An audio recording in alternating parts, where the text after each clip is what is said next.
यह वीडियो एक शांत लेकिन शक्तिशाली कहानी सुनाती है। शुरुआत में हम एक पुरानी, टूटी फूटी और बेरंग जगह देखते हैं। जगह जगह मिट्टी, कीचड़ और बेतरतीबी है। लोग मुश्किल से गुजरते हैं और माहौल उदासी का शिकार लगता है। ऐसा महसूस होता है जैसे समय यहां रुक सा गया हो। फिर धीरे धीरे बदलाव का सफर शुरू होता है। मजदूर आते हैं, मशीनें चलती हैं, पुराना मलबा हटाया जाता है और जमीन को नई नींव के लिए तैयार किया जाता है।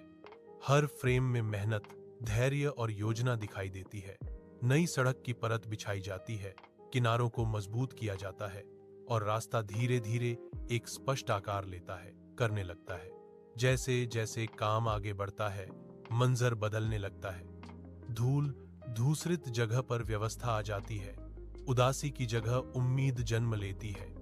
अंत में वही जगह एक साफ, मजबूत और आधुनिक रास्ते में बदल जाती है। लोग संतोष से चलते हैं, गाड़ियां आसानी से गुजरती हैं और वातावरण में एक नया जीवन महसूस होता है। यह वीडियो हमें यह संदेश देती है कि परिवर्तन संभव है, चाहे वह सड़क की हो या जीवन की। मेहनत और नियत से हर चीज निखर सकती है।